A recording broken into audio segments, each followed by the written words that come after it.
What's on, ladies and gentlemen? My name's Ross, I like games, and today we need to take a little bit of a look at the top 10 collectible games. The lovely folks over at ICV2.com have gone and given us their list of top collectible games for spring 2021, so we need to take a little bit of a look at them. Now, the usual caveats apply here. This has been made by ICV2. They're pretty good at what they do.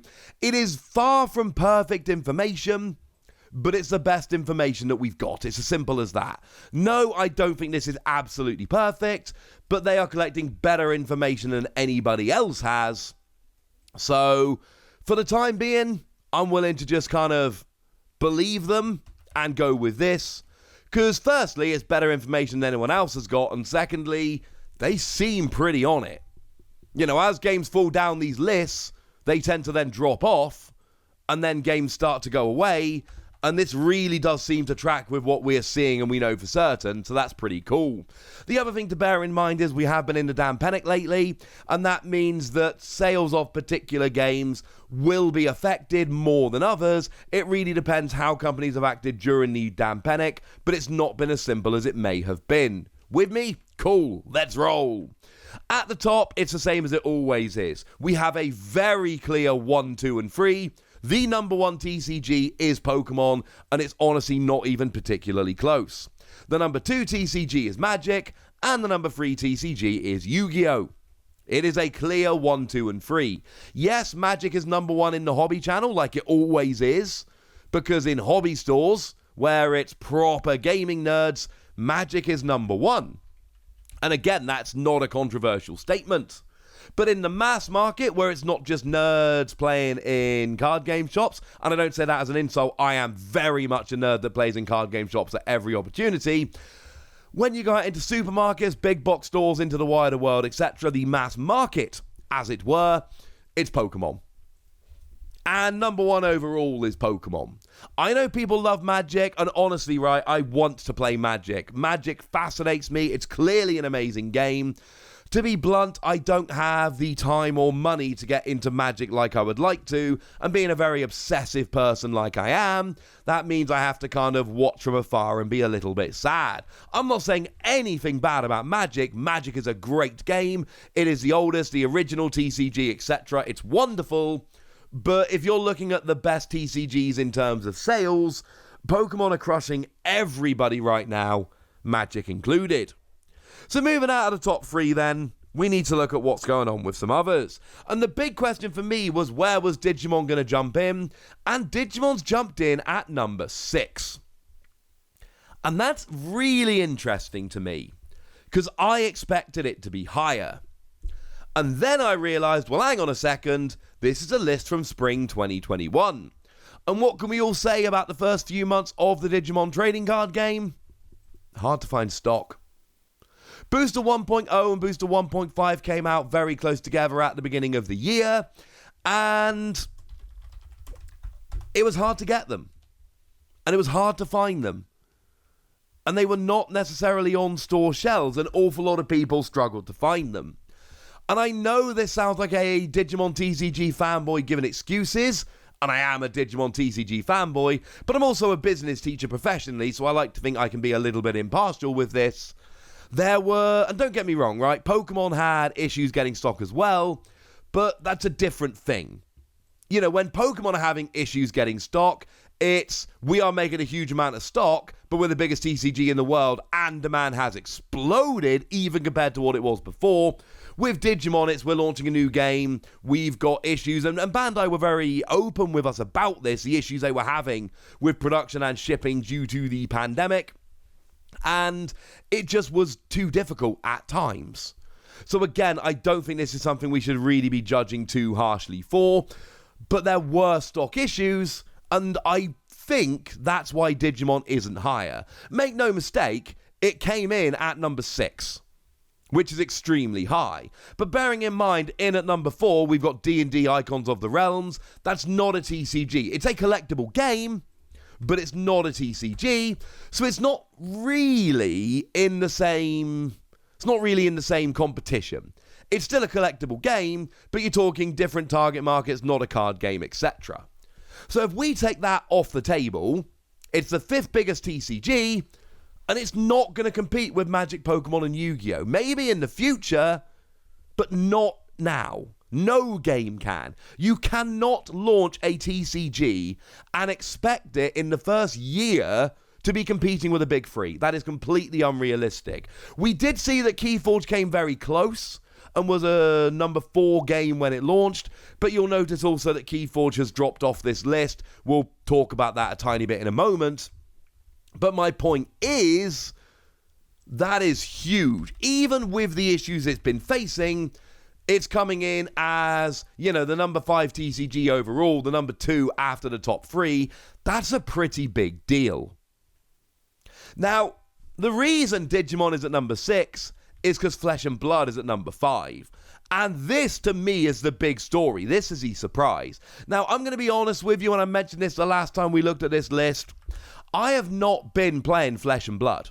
I tend to jump in new TCGs as they launch. I missed Flesh and Blood when it launched. There was too much other stuff going on. And I'm kind of following it and looking from afar with a casual interest, rather than buying a bunch of cards and playing it and covering it obsessively on the channel, etc. But Flesh and Blood is clearly rocking. We saw that last time out, Flesh and Blood was the number 5 game, both in terms of Hobby Channel and overall, and now it is the number 5 game in terms of Hobby Channel and overall. It's not just that it's number 5, that in and of itself is impressive. It's that it came in at number 5 and kept it for the next list. Because we see all the time that games tend to have a fast start, because there's a lot of hype and a lot of people want to get interested and a lot of people want to try it out, and it tends to fall off fairly quickly. But not only is Flesh and Blood kept at number 5, this is an original game. Pokemon is based on a license, Yu-Gi-Oh! Is based on a license, kind of. Digimon is based on a license. A lot of the big card games are based on licenses, and yet Flesh and Blood isn't. And to launch a new game that is this successful, that is not based on a license, is frankly ridiculous, ladies and gentlemen. Like, genuinely ridiculous to be doing this well for a year without a license. Now, there is an explanation, and this is an idea from me. I have no proof of this. Take it with a pinch of salt.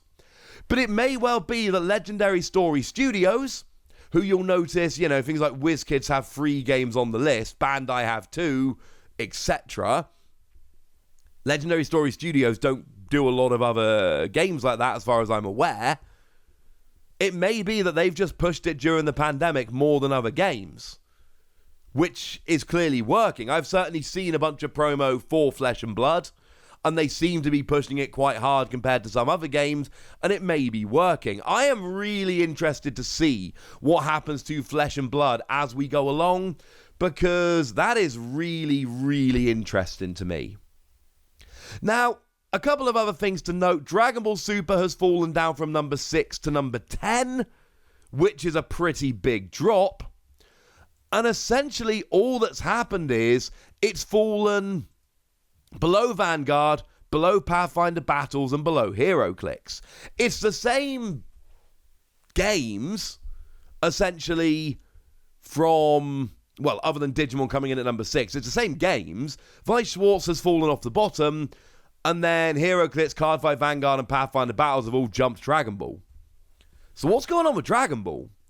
And it may be that their releases lately have not been quite selling as well, or there haven't been quite as many as usual. I don't think we're at panic stations for Dragon Ball Super yet, but I do think it's very interesting. We see some games that do kind of jump around the list a little bit, but we also see games that start falling down the list, and then once they've started falling down the list, they tend to not really come back.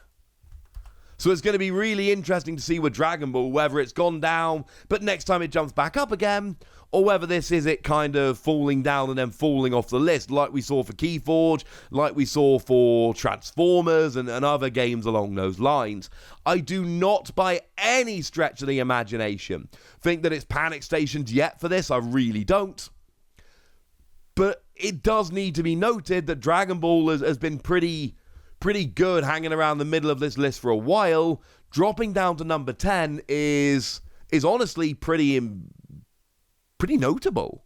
Now, Vice Schwartz dropping off the bottom of the list isn't that noticeable. It's always kind of hanging around the bottom of the list. I'm sure there's been some times it's not been on the list, so it's always kind of hanging around as a top 10-ish game. It's not one of the giant ones, so I wouldn't be terribly worried about it. Similarly, I mention this every time because it's a game I personally absolutely love, but the fact that the Final Fantasy TCG is not on the list, I also don't think is terribly noteworthy. Essentially, Final Fantasy is not a top 10 game. It's never really on the list. It's a great game. It's one that I absolutely love. And it's one that I would recommend to anybody watching this video. I'm a huge fan of the Final Fantasy TCG. I adore it. But the fact of the matter is, it's just not a top 10 game. But it's also worth noting that it's made by Square Enix, who own the license to the Final Fantasy video games, so there's no awkwardness with license holders, etc. that might cause issues in the future. I don't think that game's going anywhere. It's not a top 10 game, but it seems very, very healthy, so I don't think we should worry. The big takeaways here are Digimon's in at number 6, even with the supply issues. Flesh and Blood is sticking at number 5, even though it's not a licensed game. And Dragon Ball Super has fallen down to number 10, which is not a reason to panic yet, but is something we definitely need to keep our eye on. Obviously, in fall 2021, ICV2 will almost certainly provide a new list, as they tend to do, and at that stage, we can have a good old look at it. For now, ladies and gentlemen, I want to know what you think about this. I want to know which card games you play. I want to know if any of these placings surprise you, so go nuts in the comment section, but be nice! And then make sure you like this video, subscribe to this channel, follow me on Twitter at TheWasi. That's where we talk about all kinds of card games on this list. And do consider checking out patreon.com/PTCGradio, where you can support the channel, get some bonus podcasts and all kinds of fun things. But by far the most important thing as always, look after yourselves till next time, would ya?